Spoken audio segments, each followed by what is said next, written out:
Yay! All right, we're doing it. You are officially my first guest-ish. I started the podcast in 2018, but I never put out a single thing. And What? then, yeah, not a thing. And I would have people come over, I'd go to their house and we would record, but I never put out anything. Okay. Well, hopefully this makes the cut. It is, it's going to. Okay. Okay. Divine timing. So I'll let you introduce yourself in a second. But really, what I wanted to do is I have a friend who listens to the podcast, and she's like, I'm just so fascinated about this work and what you do. And I want you to interview other people who do the same work as you do because I'm just so interested. And I was like, okay, we're going to do it. So then I called. I mean, that's a cool request, and I love that. Yeah. Yeah. And also, I just love being able to, like, in the space that I'm in now, which I want to talk about later, is like the journey of awakening and becoming, and especially like dropping into your gifts and Mm. that kind of roller coaster that nobody really talks about. And then to see where I am now, kind of have done this situation. Now I'm like, I'm a baby. I have gifts, but I don't have gifts. I'm always learning. Um, And I feel like more and more, if I am able to gain inspiration through life or through conversations with people that are in my field and not just listening to a podcast of somebody that I probably will have to spend $500 to even listen to them talk somewhere. Like, I just don't think it's necessary. I feel like we are all in our gifts and we are all in our stories and we all have this innate want and desire to support. I think it's ingrained in us to help and support other people. So I love having conversations with other women, especially, and then today, other healers. So that's kind of the intention around this. Okay. And question for you, do you notice that I would say it's at least 50% of my Reiki energy healing clients that are what you were talking about, like coming into alignment with their gifts and their purpose, like it's really coming online. Do you have that same experience? Okay. 100%. 100%. And that's what I want to, okay, but do you want to say who you are first? Sure. Okay. My name is Kris Schooler, and I am a co-owner of Wild Souls Yoga. We've been doing retreats for women and events, workshops, women's circles, moon circles for, I think, like 12 years is how long we've been doing that work. So I've been teaching yoga for a little bit longer than that. So I am also a yoga instructor, meditation instructor, and very passionate about all things healing, wellness, alignment, soul alignment. That's a big part of the work I do. I also do soul coaching. So working with people to find guidance from spirit for their highest alignment with their soul and their path and their journey. And I think that's it. And you have two books. And I have two books. Uh, Consciously Creating. It's a workbook on how to align with your yeah, there it is. I got one on my bookshelf right here too.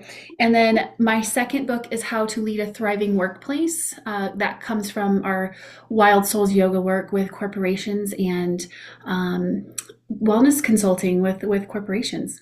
Yeah. I think you're a badass, really. And you have such an amazing way of holding space for people. Oh, thank you. Thank you. I mean, I feel the same about you. You're my total girl crush in this spirit work realm. Same, same, sister, same. So let me ask you first, because I think this is something that comes up and can be scary for people who are starting. I feel like awakening feels like so like this, but really it's another way to kind of spin it is it's actually just coming back to your truest, these most authentic parts of who you are and allowing those parts of yourself to be held and grounded and integrated. And then from that comes clarity and then like a um again this desire to share or to help or to be present for other people. You know what I'm saying? But I think in my own experience, and I'm interested to hear what your experience was, something needed to crumble big time in order for me to get into an alignment. You know what I'm saying? And it's not to say that the journey up into that point, that was also part of my becoming. You know what I'm saying? But in order for it all to really be like, the universe shaking me like, this is who you are, and this is what we want you to experience and do and live and remember, all of that needed to crumble. And I think sometimes we might get scared when our strength is coming on, or to lean into like, like I've actually always, like, this is not me, but I have friends who are like, I've always kind of seen people, or, my grandmother was a medium, or things like that. And so I'm like, well, you probably have that too. And then you can see that fear coming in of like, oh, no, no, no, I don't want that. I don't want that gift. I don't want that. Because when we lean into it, it feels like we're also leaning into a higher calling of ourselves and in our lives. And that can be scary, because I think then we also know that we can't carry it all with us. So if we're going to say yes to a bigger yes and a deeper calling, we have to be willing to let things go. And I think that's the sticky part of stepping into a higher path for ourselves and our spiritual gifts and spirituality and whatever else anybody wants to call it. But that's my story. Did you get into your gifts that way? I got into my gifts, and I would not recommend this path for anyone. And I joke that I am pretty hard-headed and stubborn. So I think that the universe had to like bring like the big guns in to wake me up. But I came into it through like I almost died. Like I had a pretty crazy long road with my health, and with really bad relationships, and with abuse, and uh, I was on 18 prescriptions, so there was a lot of heavy drugs that were involved, and like just it was just not a fun. It was not fun, but it was a crumbling for me. And I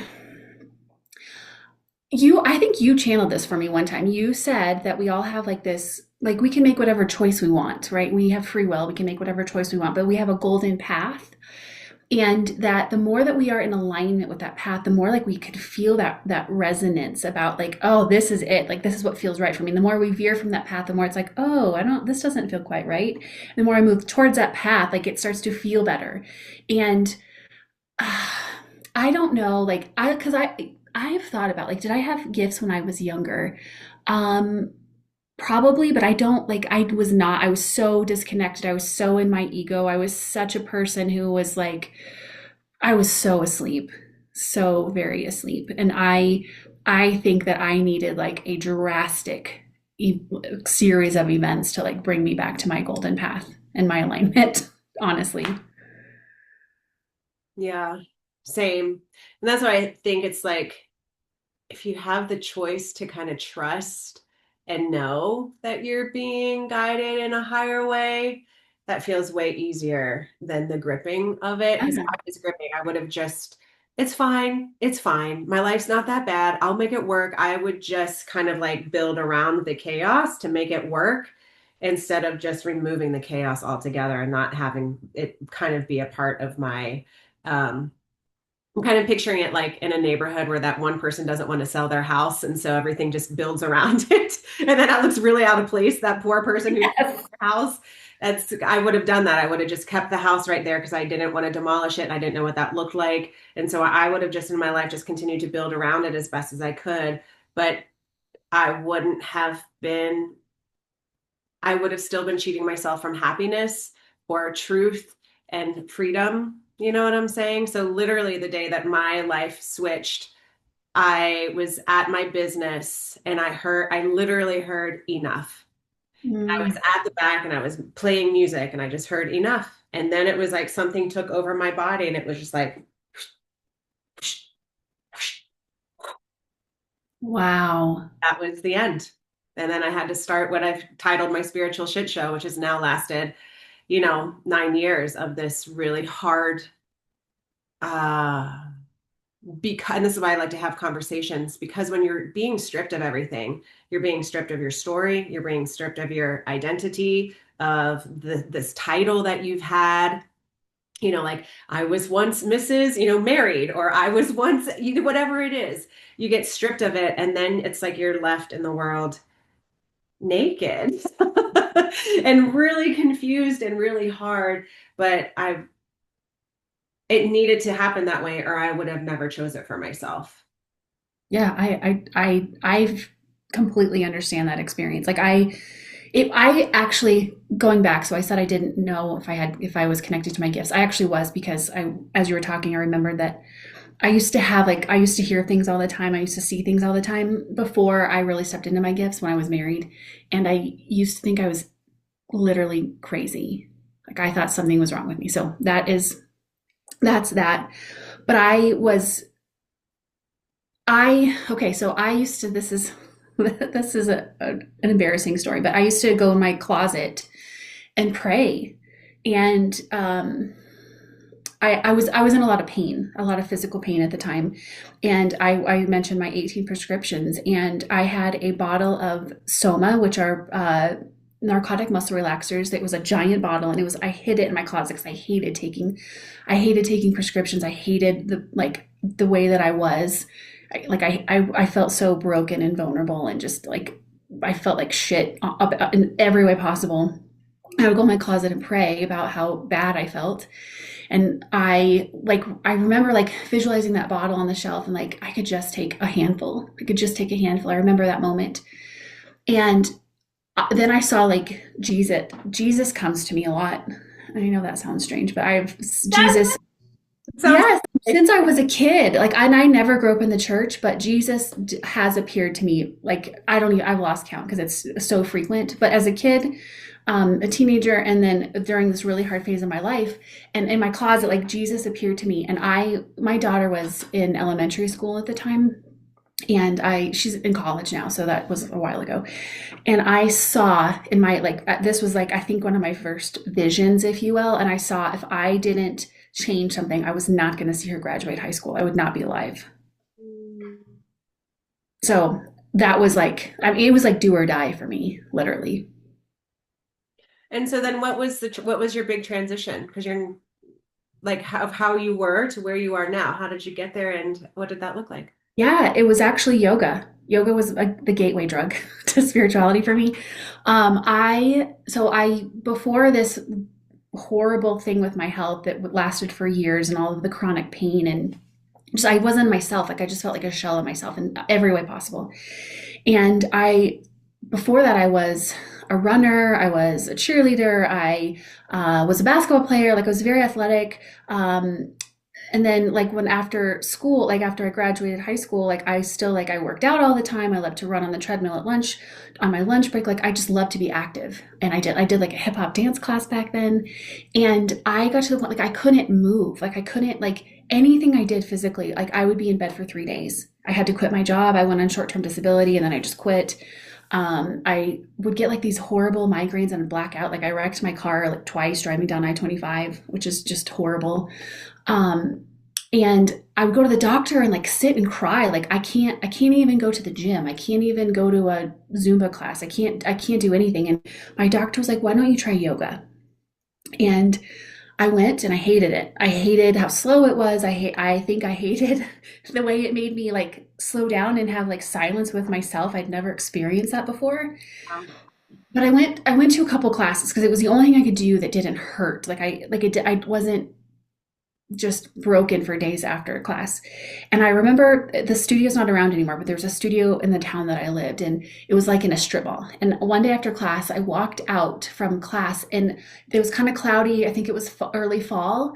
And I looked up at the sky, and I was like, something is different. And I felt like for the first time in my entire life, I felt like my mind was clear.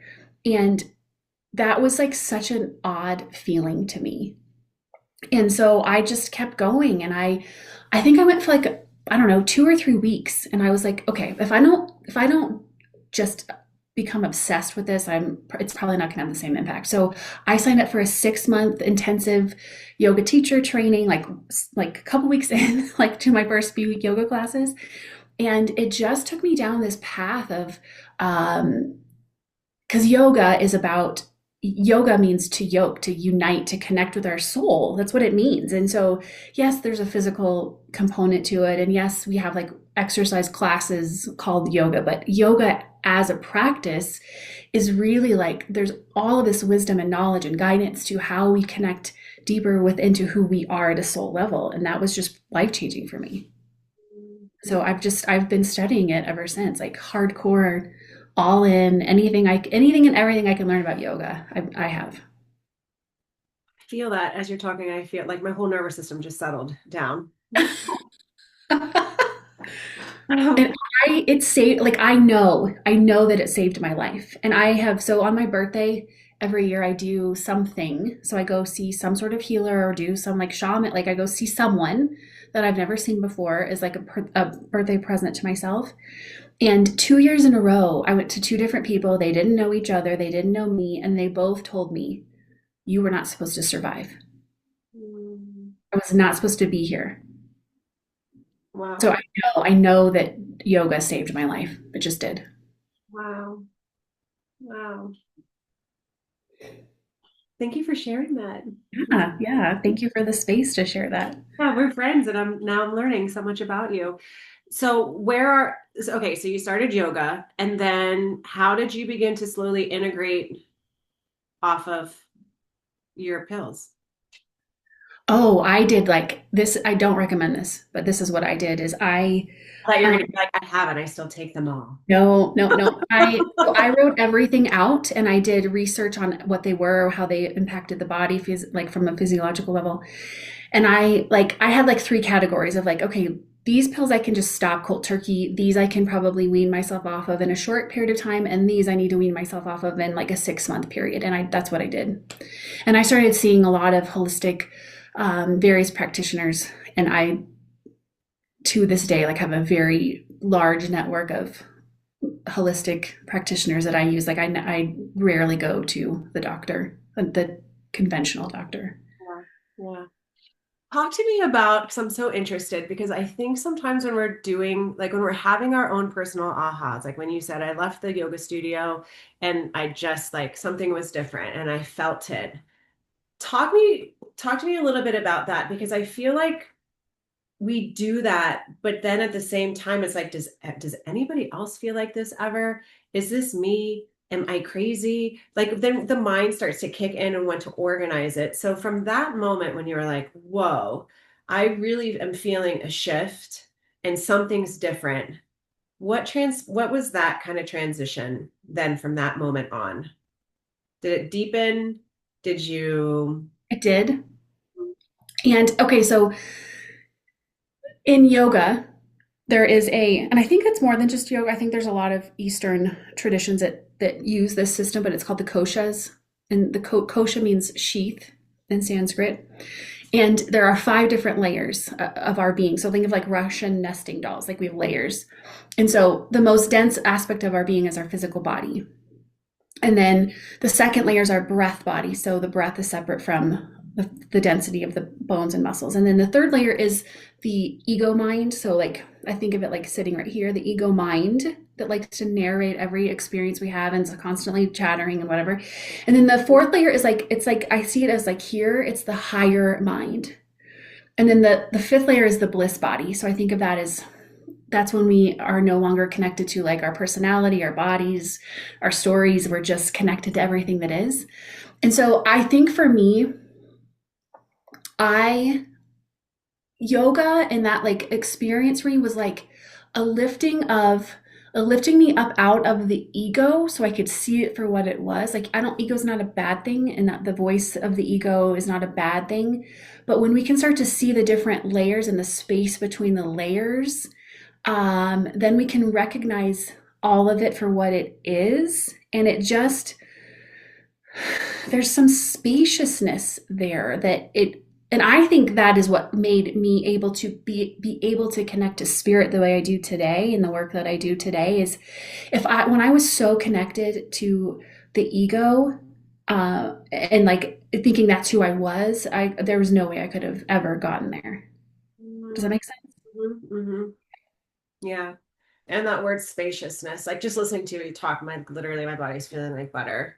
Because I'm hearing like these key points of, like of the space, that's Mhm. kind of needed. And yeah, and the stillness to remember who you are and what you're doing and to see it from, like you said, like a higher perspective, a higher Yeah. version of yourself.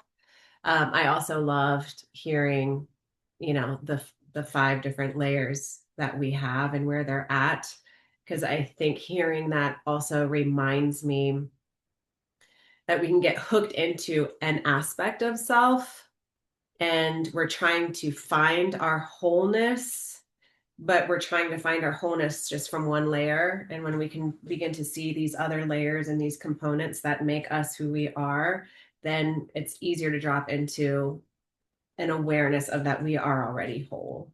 Mhm. Mhm. Thank you.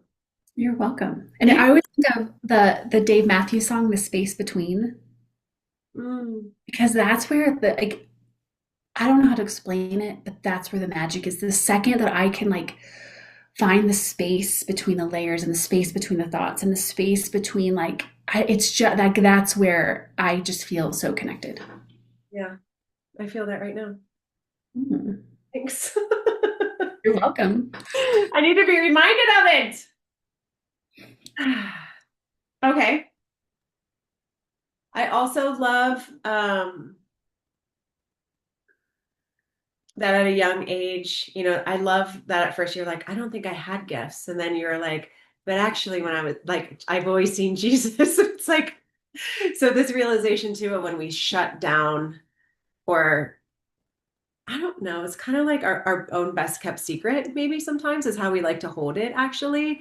Because I think when we do have those types of situations, I'm wondering, and this is now I'm just battling, I'm wondering if it's not because we're afraid of it, but because there's a deeper part of us that knows how truthful and sacred it is, that we actually go and we protect it.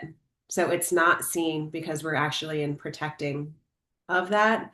And now part of this awakening process is allowing that to be at the center of who we are so it that the truth of it all can be seen instead of us needing to protect it from the world or protect it from other people's thoughts or protect it from our own ego or any of that. I'm just Yeah, and I grew up in a household where I was not supported in most ways. And so I think like I had a 15-year-old client on my table 2 days ago, and her mother and her grandmother were in the room, and like they work with me too, and like to see because she's very gifted, she's very sensitive spiritually, she sees things, she hears things, and it was so uh like heart opening for me to see her because the grandmother looked like this trailblazer. Like I saw like this wall behind her of like what it looked like was okay, so the light, like her path and everything that was before her from an ancestral lineage perspective was like kind of ick. And then grandmother was born, and like she had this energy of like I'm not allowing that anymore, and there was like this wall behind her of like I'm going to protect everything for all the generations moving forward so that they can step into their gifts. Like that's what it felt like to me, and I didn't have that. And so I also think uh, that when we don't have someone to help us foster our gifts, then it really gets shut down because the world around, like, you go to school and that's not acceptable. And like the world at large, it's not really, in my childhood, it wasn't acceptable to like see things and hear things and all of. And so I think that being lucky enough, but I also know it's a part of my path. Like everything that was a part of my path, every part of it was intentional, and that's okay. It was beautiful and it was perfect for me. So I don't know. I'm rambling. okay. I get it. I'm following. I'm following, and that's the whole point of this is just having a conversation.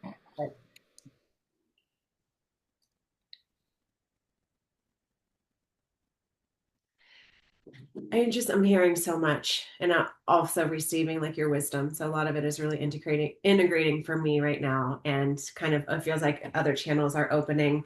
And what I want to ask now is, the how do you feel about supporting other people on their path and taking ownership of it? Because I have a very sweet friend, and I was her dance teacher. And so she knew me as just Miss Julie forever. And then she's the one who took me to teach in Beijing with her for the first time. And then she's old enough now. So now we're friends. So we've been friends longer than I was ever her teacher. But I think because of her first imprint of me, I am still, teacher, and I'm still dancing and stuff. And she was going through a hard time. And I said, do you want me? I mean, I can help and do my thing. And they're really into the energetics. They teach cranial work, they teach energy work, they teach polarity therapy. So this is her world. And she was like, I'll take anything, like anything. So I remember the first time having to show up for somebody in my gifts, and how it's easier for me to do it for a stranger because they don't know. But to do it with somebody who I'm close with and I love and adore, and also put myself out there in that way, I was really nervous and scared about it. And then I was like, I just have to do it. So I did it. And then she called me. I just did a voice memo, and like light language was coming in, and I was singing and like visions. And like I just had to allow myself to just be in that space. And then when I pressed send, I was like, oh God, like, what is she going to think of me? And what is she going to think about all of this? And I feel like I'm coming out to her is like, this is what I actually really kind of do. Um, and then she called back and she was like, she was like, I felt my whole body changing, like listening to you sing. And like, it just felt like, and I just started crying, but she was like, I don't have any words except for thank you.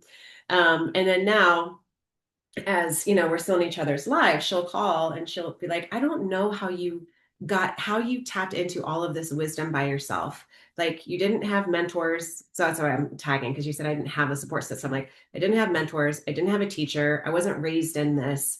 But I kind of feel like just life itself and the hardships of life is kind of what began to like unroot these truths and stuff. But do you think, what are your thoughts around that when people are stepping into their gifts, and how to hold an acceptance of maybe a painful past or painful situations?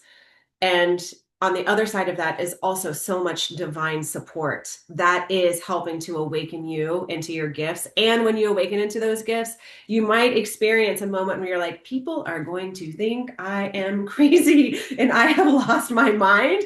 And you still just have to keep stepping into it and trusting it.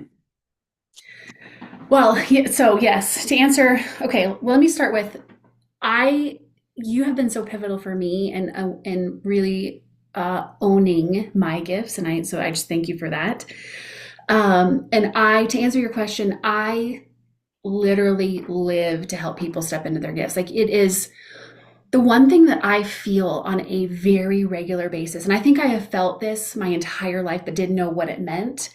I feel this urgency at a soul level of like, it is time to wake up. It is time to step into your light. It is time to be who you came here to be. Like, I feel that, like, personally. And when I work with people, not for every single client, but the ones that are like, that know, like, because when I work with clients, there's usually somebody who comes to me because they just want some light energy work. And then there's people that come to me because they're like, I know there's more, but I don't know what that means.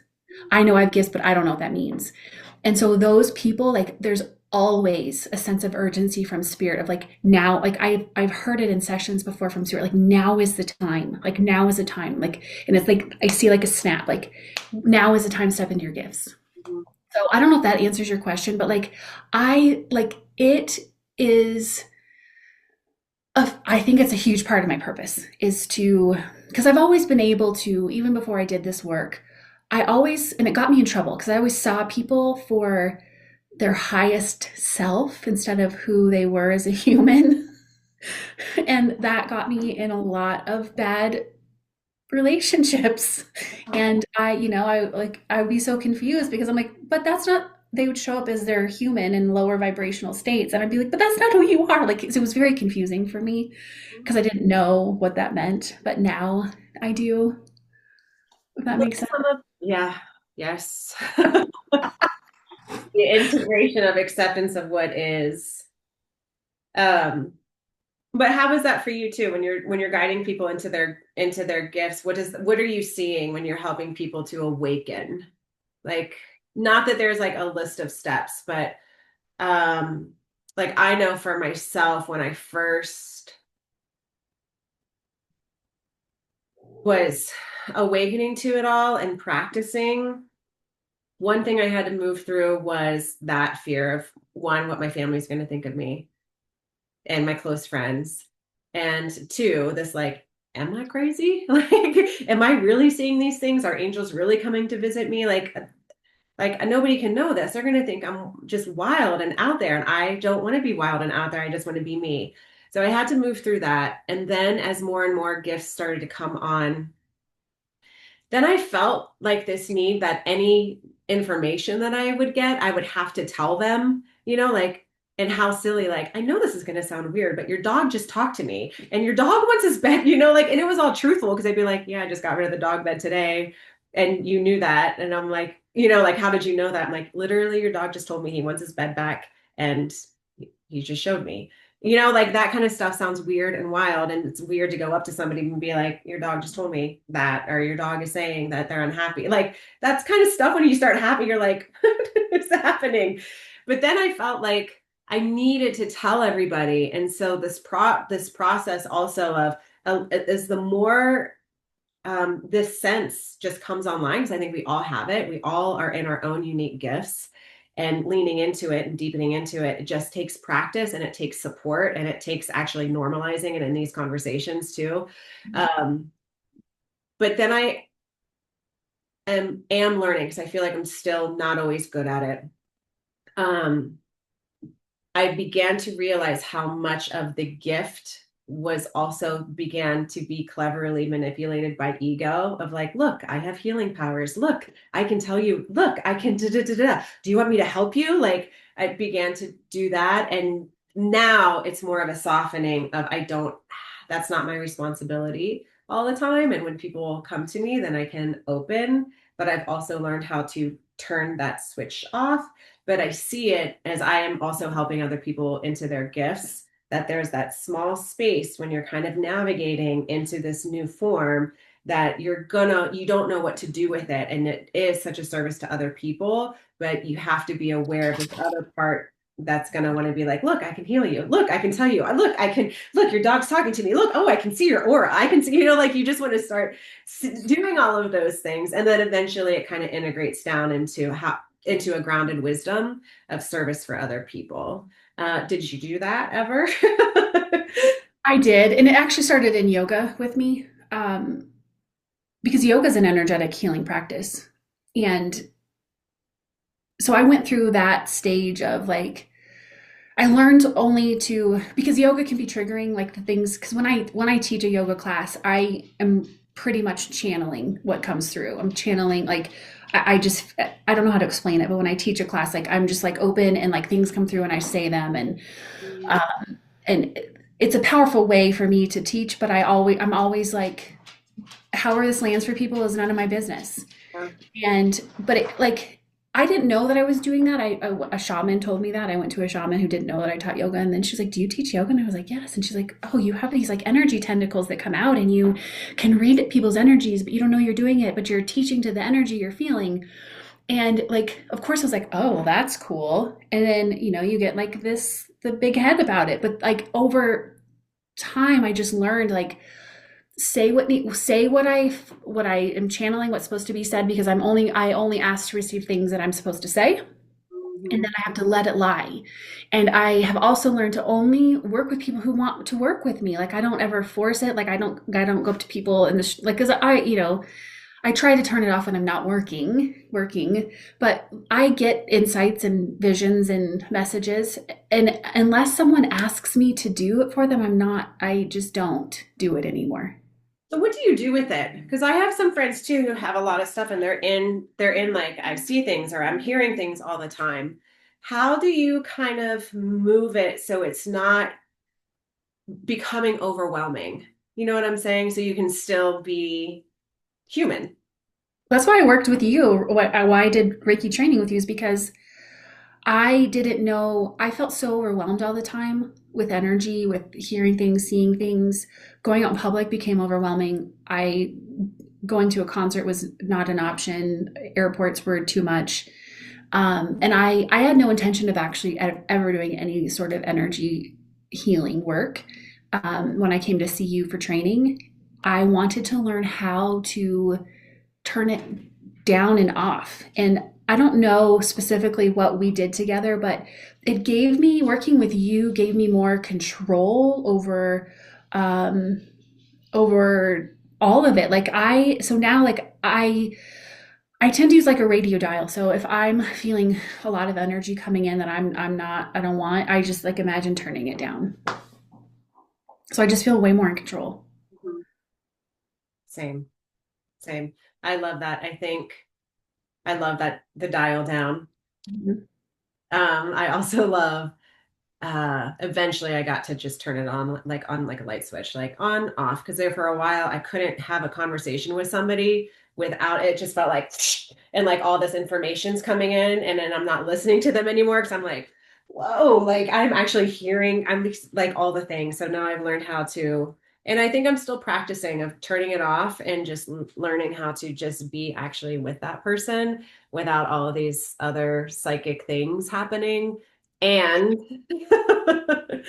and also opening up the gap a little bit so I can still speak from more of a channeled truth, but it's not like the whole shebang of like, let's do a full channeled session for you right here at the coffee shop because that'd be inappropriate. But we're also talking. And so I want my words to be meaningful. So in conversations, I've learned how to kind of turn it down or off but also kind of open the channel a little, like just a little, so that way whatever I'm saying or sharing, that can still be in the realm of like a channeled supportive energy. Yeah. And and then I guess I want to ask you too, can you feel the difference? Because I can feel the difference in my body. Yeah. Feel it Yes. as true. Well, I just think it's a difference between our human that comes with our personality, our stories, our past, our baggage, all of that. Like, and there's a bias there just naturally, right? And so there's that version of me, and then there's the very like connected version of me. And I like the connected version better, to be honest with you. But of course, there are lots of moments in my life where I'm going to be just the very human version of myself. But yes, I can definitely feel the difference. I feel that because I feel like a lot of us need to hear exactly what you said, that there's this connected version of myself and then there's this human version of myself. And they both show up. Mhm. And how can I be more of that connected version of myself a little bit more and know that there's this other version of myself that also does exist? Great Yeah. too. Yeah. Oh. I feel like just talking to you too, which again, we're talking about, energy and psychic stuff and seeing Jesus and things. So I don't want to say it sounds weird to say this, but I am feeling just the power of like the energetic transmission just from listening to you talk. And so I hope that anybody who listens to this is also feeling that shift as well. Um, the first time that I went to Beijing, I think it was in 2016, and we went to the temple. And that's a lie, I've been to a temple before. But this is my first time at this temple. And for whatever, and it was by myself. I think the other temples I went to was with my family and stuff. And so this is the first time a solo trip overseas by myself, and then going to the temple by myself. And let me say by myself one more time, by myself. And anyway, I walked in by myself and I felt like my whole body like shifting. Like I could not, I didn't know what was happening. And I'm sure I wasn't moving. I'm sure I was just standing there. But at the same time, I felt like every cell in my being was just like reorganizing itself. Um, and I think we have many of those times in our lives too, when we just have, like when you walked out of the studio, the yoga studio, it was like something's different, something has changed. And so I just want to be able to say that and name that, because I think a lot of us do have these experiences, but again, we don't know if we can talk about it or if we can trust it or believe it. And then there's a question of like, what is happening?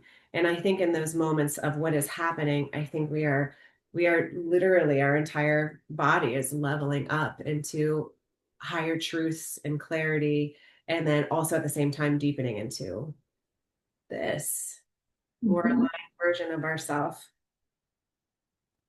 And I think the goal is to trust it, because I think that we can feel it and then disregard it and then just go back to what was, or the way we were showing up, or the the old programming or whatever, instead of allowing the new to come through. The trust part is what has taken a lot of time for me. Mhm. And I didn't grow up like I have not felt really connected to a family of origin. So I think for me that was a gift.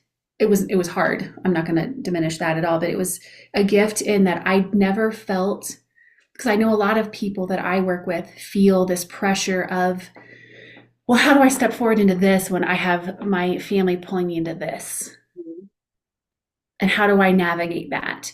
And so I don't know, because I've never, like, it was super easy for me to always just step forward, trust the whatever's shifting. I've been able to do that. I think in my marriage, I was married for 13 years. That was tough. And I remember having conversations. I had a crystal dealer that I would have coffee with when I would go buy my crystals.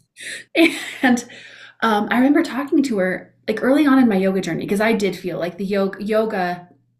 I will say this: do not ever take a yoga teacher training unless you are ready for your life to completely change. That is the crumbling. And in my teacher journey, I remember having coffee with this crystal dealer at Starbucks, and I told her, I was like, I feel like if I keep going down this path, I'm going to end up divorced. And this was early on. Like, this was probably year 4 or 5 of my marriage. And she said this to me. She said, here's what happens. So as you do your work, you're going to start to vibrate a little bit higher. If you guys are in a resonance, he will come up with you. It might not be the same level, but he'll come up with you. If he chooses not to, it's going to kind of start doing this, but you have to honor your path. That's what she told me. And I will never forget that as long as I live. I feel like that was such a gift of a message of like, we don't have to, that's the wrong word, but the fun is when we follow it. It's fun. It's scary. It's fun. I feel that it's fun too. I do too. I'm like, let's go. Where are we going? Kris, honestly though, I wish I would have had whatever conversation we're having now. I wish I would have been able to hear, like my 36-year-old self would have been able to hear this, because, and I think this is why I'm so passionate about talking now, because it's really what I needed, because I felt so alone in that journey, and I had to navigate it really by myself. And if somebody were like, this is going to be fun. Like, who are you going to be in 10 years? It's going to be fucking amazing. You wouldn't have chosen this. We chose it for you because this is what you want though. Like, you want freedom and you want to like expand and you want to travel and you want all of this. If you just keep doing this, you're going to wake up and be like, what happened to my life? This is not at all what I wanted. So Yeah. I'm super grateful for you sharing your stories, because I feel like uh I needed to hear it, like, and my 36-year-old self needed to hear it, because it's a crumbling, but it is fun, and it doesn't feel fun when you're in it though. But if you have more and more women who are like, oh yeah, I've got a divorce, or oh yeah, I quit my business, or oh yeah, like the loss of you losing these things.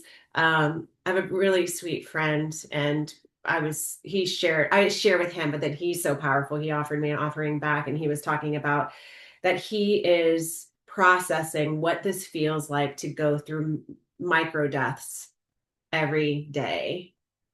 Mm. Right? Mhm. And I was like, whoa. And that's what it is. And I think allowing these parts, and it's just like a flower, like parts of the flower die and you trim it off, and you know that if you trim it, more life is coming. But it's really hard to see that for ourselves because we want me. I have such a fear that I want to grip and hold it all. And I think a part of my process is still allowing more of whatever's coming to come. And then when it's bloomed and it's the bloom is to be released, that it does that. So I'm in this practice of allowing life to be like this and to release the grip of it all. Well, and death is our greatest fear. Death is our greatest fear as a human. And the fear of death lives in the ego. Okay. And the micro deaths are actually ego deaths. And so the more that we can really just, one of my favorite quotes is the only way out is through. And so whenever I feel fearful, I remind myself of like, you just have to do it. You just have to go through. You just have to keep going. And that has served me very well. When you're going through the through parts, though, are there things that you definitely need? Oh, yeah, yes. Yes. Practices, our rituals. We have to have those. So, what are your go-to rituals? Um, I I need alone time. That's huge for me. And then alone time can be like time to create, time to meditate, time to like lay on the floor and do some yoga stretches. Like I just need like time outside of like the scheduled to-do lists and meetings and work and all the things that we do in life. Um, Energetic practices. So I do a lot of in the morning, like setting the intention of how I want my energy to feel today and doing the connection practices of connecting up and opening myself up. And at the end of the day, I do a lot of clearing and cleansing practices. I've actually been doing like lately, I've been doing a lot of like body cleansing energetically of like the organs and the torso and like the uterus and the ovaries, like just imagining like light is like washing through my body before I go to sleep. I think that's huge. I think the way that we take care of our minds, bodies, and spirits is a ritual. So, what we're eating, what we're drinking or not drinking, who we're spending our time with, how we're spending our time in general, what we're consuming from a media perspective. Like, are we watching the news and are we doom scrolling social media, or are we reading like good stuff and journaling? So, I think all of that is just really foundational for me. Do you notice, like, when I travel, especially if I'm traveling and teaching, my practices, I have to. And I'm always like, damn, Julie, why don't you do this every day? Like approach every day. But like if I'm traveling and like it is, I wake up, I work out, I meditate, I set my intentions for the day. I make sure that I carve enough time in between my teaching, my teaching break to go meditate and refresh and like I am on it. And when I do that, my days are so much easier. They're smoother. They feel heightened. It feels more creative. Um, and I don't do it as like diligently when I'm just living in my day-to-day life. I have my practices, but I don't do it like so diligently as I do when I am teaching abroad. I'm jealous because I'm opposite. I find it worse when I travel. I'm gonna mute myself. I think it's because when I am teaching, I know that I have to like it's a requirement. I have to show up in love. I have to show up in light. I have to show up well, and I cannot afford to get sick because if I'm traveling overseas, you know what I'm saying? I just can't afford any of that. So I really ramp up my practices. But because I'm ramping up, I'm also like so much better. Like I feel so like, why don't I do this every day? And honestly, I know that I rely on my clients' sessions because that is, I have to sit down and I have to ground and I have to connect with spirit. Um, Yeah. But I know we're running out of time, but I want to know, like, what was the evolution of your gifts though? Oh gosh. Mine's definitely been an evolution. Yeah, definitely. I'm definitely in evolution. And I think the more, like, and the easiest, simplest way to say this, the more that I trust and let go of fear, the more that they open. And the more that I use them, the more that they open. And the more that I just own my gifts, the more that they open. So I think my previous versions of myself, I was scared of, who would think what about me, and well, I'm crazy, and the more that I was just like, I don't care what anyone thinks. I'm here to do this work. So I have, like, the time is now. And the more that I just really work through the fear of it, and I trust, I think for me, I trust this, like, and trust is not even the right word. The spirit realm to me is more real than this bookshelf behind me. Like, it's more tangible and real. And so the more time that I spend in that connection and collaboration with spirit, the less I'm really affected by the matrix that we live in, is what I would say. Hmm. Yeah. And I'm getting older, so I don't think I give a F anymore. It's the brilliance of our age. I'm leaning into Oh, that. yes. Okay, I have another question too. Um, and I just forgot it. I was thinking about stepping into our power. Oh, I'm thinking of my friend who was like, I want to hear other people talk. What do you see? This is a question from her. Like, when you are in your session, like, what is your process? What do you see? What comes through for you? That kind of stuff. Okay, I love that question. For me, it depends on the client. I No two sessions are the same for me. I start with, I think my hands, I don't know if this makes sense at all to you, but I think my hands are like, they read energy. And like, when I put my hands in someone's energy field, before I even touch their bodies, I'm already getting like a blueprint of their energy. And I'm getting a blueprint for the session and where the session is going to go. So sometimes the session is very much a release of trauma, physical, mental, emotional, in the body. Sometimes it's purely that. Sometimes the sessions are geared more towards stepping into authenticity and gifts and like guidance in that way, but like moving energy in the body to support that. Um, Sometimes sessions are, I had this, and okay, to explain what I'm seeing like, I close my eyes when I work a lot, and I can also see when I open my eyes, but I see like almost like a movie playing, and I can see scenarios and cities and people and guides, and I mean, anything and everything that you can think of, I can see. Sometimes I actually hear words. So that's interesting because, like, one time I heard I don't know French, and a French word came, and I was like, what is that? And I had to go look it up. So that's always interesting when like things come in that I have no idea. Like, I'm like, what?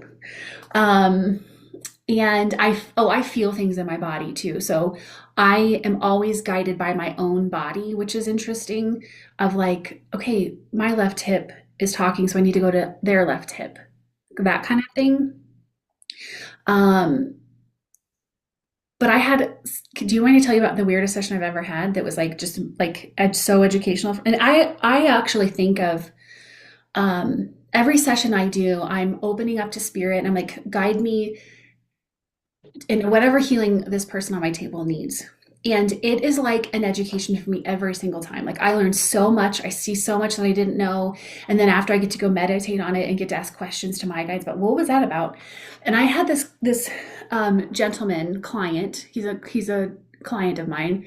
The first session he ever had with me, I and this session was so powerful for me. I think that I ruminated on it for 2 weeks after. Like, every waking moment, I was like, what was that? And I saw that the world we live in is not what it seems. That there's a battle going on of light and dark on a very high and deep level, that it has to do with our planet, it's off planet as well. There's so many players involved. And this gentleman I remember seeing that he was like astral traveling in his sleep and that he was always tired because he wasn't sleeping. And when he was astral traveling, he was like off fighting these like really crazy battles for the good of humanity. And I like it was mind blowing, mind blowing, mind blowing. And I remember like he wanted like, and I told him everything I was seeing, and he was like, yeah, like he was like he felt seen. He felt seen, and he wanted me to talk to his wife, which I did, and change their marriage because he wasn't sleeping at night. She didn't understand, like he would say things all the time, like from this place of like intuition, but she thought he was full of shit. And so he wasn't. He was like really connected in his own way, but not in like the work that you and I do. Like he's doing his own different kind of spiritual work and bringing light to the planet right now in a healing way. And she, every time I see her, is so thankful to me because of how it shifted their dynamic and how she could understand him better. And so like every session with every single person is so unique and different in what I see. And what about the different types of gifts that you see in different people? Like you have somebody who is, fighting battles in the astral world while he sleeps, and then other gifts could be as simple as, The big ones I'm seeing are people just, especially right now with the division on the planet and the like the in it, I see it as very intentionally created division. There are people right now who are just being asked to stay in their light and to not be pulled and to not be distorted, like not have their energy distorted. So to just stay in, like it looks like a lighthouse, almost like their body is a lighthouse, and just to stay in that frequency is healing to people around them. So that's a big one that I see. Um, I've seen people who are supposed to be working with their like gifts in herbalism. So like, and categorically, I see usually people who are more like earth-based healers, people who are more kind of like this man who was like kind of more. Oh, and in that session, I heard the term shadow worker, which I'd never heard that before, never ever. So I did some research on that. So a shadow worker is someone who is a light worker, but they work in the shadows. So there's people who are like more human earth based, some people who are more like working in the shadows, and some people who are working really in the astral realms. And so I think that that comes through a lot, those different categories. Um, and people doing healing, a big one I see is people doing healing within their own families. Because there's a lot, in my work, I'm seeing a lot of families like not doing well, a lot of that, and cutting ties big time. And because of the calculated division that's being manufactured. well, I have nothing to say to that except for I'm integrating all of that. I love, that people are doing the earthly healing or the astral healing or their family healing, that there's all these little columns that people are in. And to be able to utilize whatever is coming in for you, that whatever you're being drawn to, do that. Do that. Yep. And I Yep. love in the sessions too, because I love receiving your work because it's very similar to me. And so we had a session a couple of weeks ago, and I got done. I was like, "Is this what it feels like? Is this what? Oh my god, this is great!" But it just feels so amplifying and truthful. And so when I'm also doing the work, I love being able to shine a light on, again, just what I said, like whatever your unique gifts are, it's that, and keep doing that, because again the ego is going to want to come in and be like, oh, and I also like, you can learn how to be in your lane almost. Like it's not my job to work in the shadows and the light and the earth and the whatever. And this is why also community in healership communities is so important, because I always see like Care Bears, and everybody had their own little emblem that shines out. Like Yes.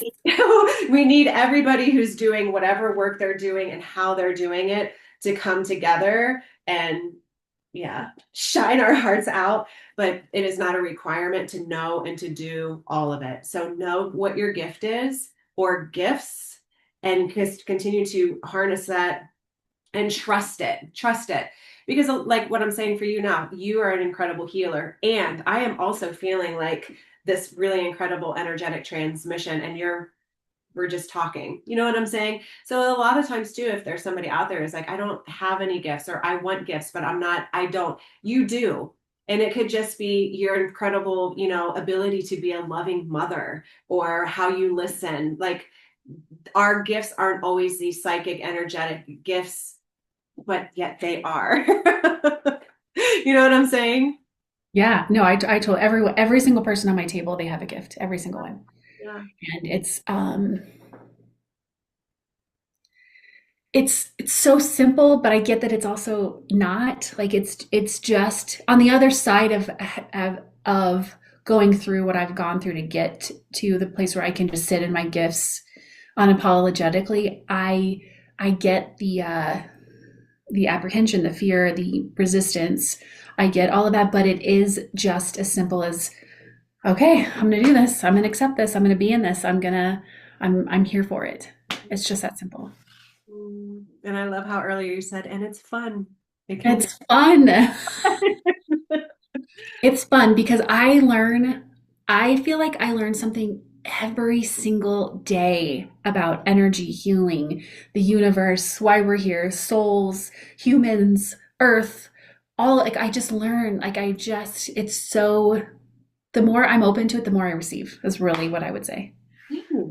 Same. And I know that like if I just get a random person who I've not met before, but they've heard of me and they want to come, I, I'm not like, ooh, I go, there is something I am working on, and this person is going to be the vessel from which I need to hear whatever it is that I like. It's a dual Mhm. situation that I am able to facilitate, messages and do energy work for you. And also the information that's coming in for you is also coming in for me. And it blows my mind because the more I do it, I'm like, I don't know anything. I do not know anything, and I am okay with that. But I am really excited about sitting down and channeling this information that I have no idea. I cannot even pretend that I am a master of any of it, because every time I have a session with somebody, it's like, oh, yeah, yeah, yeah, yeah. Oh, well, look at it this way, or look at it this way, or look at it this way, or look at it this way, or this is what's happened. It's like, okay. And I love it too, because like today I had a session with somebody, and I can see in my channeled sessions, I'm always like asking at the same time. And so for this person, they were saying she's a portal. Like, how she holds space is different than how her partner holds space, because they do retreats together. And so she holds space like this. And so that's why she can feel a lot of the energies where her partner just is like this, like, and if she can feel it, she's like, yeah, yeah, yeah, not now. Yeah, yeah, yeah, not now. But her partner is like this. And so they were reminding this particular person that they're really a portal for the energy, for any like shadowy energy to transmute. And so she can see it and she feels it, but then it has to be seen and witnessed, and then it transmutes. So she's really just a space holder and a portal, but her energy is soft, yet it's powerful. She doesn't need to speak too much, but her energy is like holding the space. And then the visual that they had was, sitting in stillness, more like meditating in stillness, not guided meditations, not music, no, not nothing, stillness. And then feeling this channel, and then from the shoulders it went out. And I was like, and they were cueing it, and I wanted to be like, in the heart, and they're like, not the heart, girl, get out the way. Like, we're not going to the heart, we're telling you it's this way. So then later I'm asking, like, oh, how come this part wasn't included in this energy like container? They were saying, visualize yourself as a container. And they were saying, well, because this and this gets to rest. That if she just sets the container this way, and she sits in stillness, and she allows the energy to be that way, then really the energy is going to do what it does. She's not Yeah. managing, she's not micromanaging, she's not doing, she's not thinking.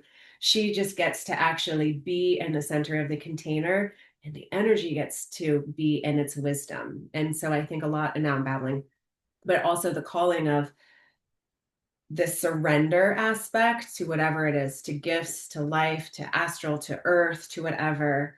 And knowing, like, if we can allow ourselves to integrate fully, which I think is what the work is, into the energy and always be a student and an admirer of the energy, whether it's shadow or light or joy or pain or whatever it is, but to allow it to be witnessed, that it, I think also that is where the fun is, because you're remembering that you're a part of it all.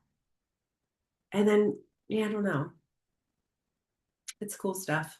So Did cool. any of that make sense? All of it made sense. Okay, good. To your point about like what you were seeing, but you're like, well, what about the heart and the head and all, like because I work with chakras a lot too, energy centers of the body in my work. And, we learn in yoga training, there's like this chakra is this color, this chakra is this color, this is, and they're in a linear order. And like, I've seen like that on this person, the heart chakra is not green or whatever. Mine aren't either. Mine are flipped. Yeah. And so like it's just I'm always like I'm so in my human, I am probably not as open, but in my work channeling and like with spirit, I'm like I'm open, tell me everything. Mm-hmm. I'm here to learn. Whereas like in my human, I'm like, I read about that, that's not true. So Yeah. Well, it's also these things that I, as a human part of me, where I get triggered by it, like, yeah, and I have a total judgment about it. Like last week, somebody was saying something, a friend, and I was like, "Do you hear my channel about it? Because this actually triggers me, and I want to know." And then a whole truth of like, "Oh no, no, no, no, this is the way it really is." It was about kids now, and they're like, they're actually just coming in, and they're actually more potent, they're more powerful, they just have really more expansive energies. And so here I am in my day-to-day life, and I have such a judgment about it. And then when I channel, it's like, oh, yeah, this is actually the truth of it. And it all comes back to love. But anyway, do you have any final words for just today? I hope to do this again because I'm learning so much from you. final words are just I'm hearing don't take it so seriously. That's what I'm hearing. Don't take it too seriously. Step into your light. That's what I got. Don't take it too seriously. Thank you. You're welcome. Do you have any words for me? Thank you. You're welcome. Thank you for being you. Um, I think I gravitate to healers like you and myself. I think it was you that one time that said it's not a spiritual costume.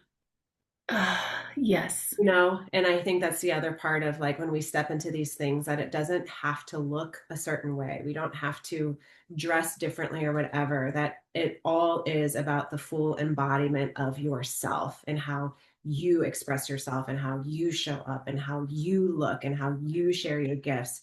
And I'm really grateful that I found you, because you're gorgeous, but you don't wear a spiritual costume. You're very much very human and very honest in the human experience, and incredibly powerful in your transformative gifts that you offer other people. And it feels really incredible to be on the receiving side of your love and your truth and your energy, and even more to be in your orbit as a friend. So I'm really, really grateful to have you as a friend.